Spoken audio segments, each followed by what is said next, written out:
Me ollaan saatu tietoa, että Kreikan päässä paikalliset eläinaktivistit on jo paikalla. Ei niin me tässä ehditä tätä vaihtaa. So. Tää on melkein tyhjä. Jos toi loppuu, niin vaihtakaa se. Joo. Me saatiin melkein tyhjä vara-akku meidän kameraan, mutta me ei välttämättä ehditä sitä vaihtaa. Onneksi täällä on paljon muitakin kameroita paikan päällä.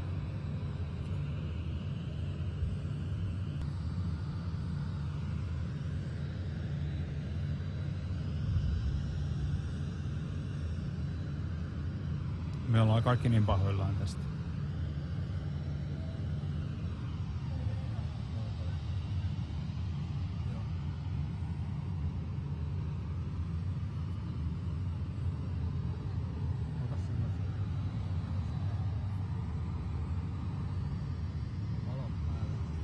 Lentokoneen valot syttyi.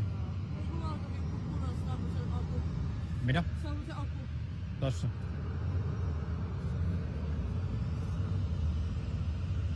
Enää ei oo meillä varaa.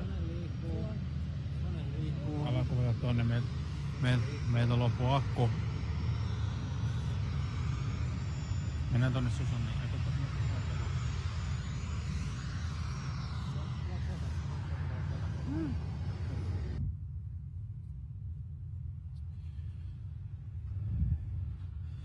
Eli kone on nyt hakeutumassa tonne Kiitoradan päähän ja oletettavasti nousee, ottaa vauhtia poispäin meistä ja nousee.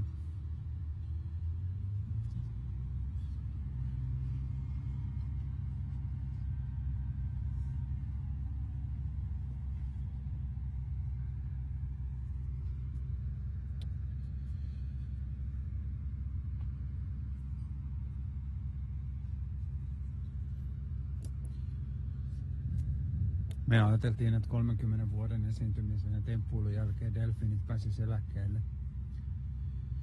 Mitä tapahtuu on, että salailun jälkeen Särkänniemi yön pimeydessä lennättää delfiinit toiseen delfinaarioon, jossa niiden olot ei ainakaan ole paremmat kuin täällä.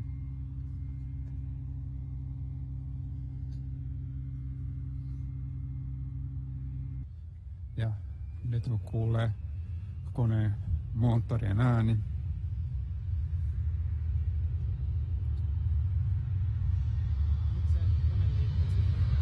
kone on Kiitoradalla.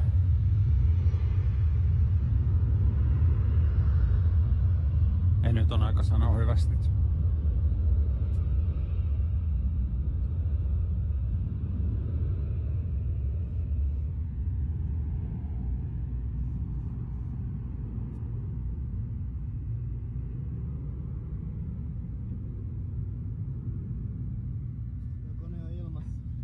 Kone on ilmassa. Sanotaan, älä laita liian kirkkaalle. Mikä sinne näkyy?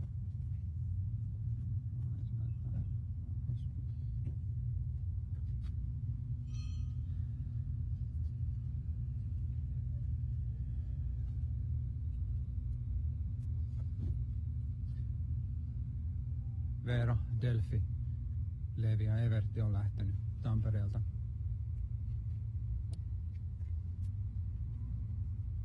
Kohti Kreikkaa. Meillä on ollut tänään paljon katsojia meidän live-striimauksessa. Kuinka paljon on nyt? 500 ihmistä ollut meidän mukana loppuun asti seuraamassa delfiinien poistumista, delfiinien lähtöä. Toivottavasti matka menee hyvin, toivottavasti delfiinit selviää tästä matkasta. Ja toivottavasti tässä nyt tapahtuu joku ihme. Ja ne pääsee vielä viettämään parempaa elämää kuin miltä nyt näyttää.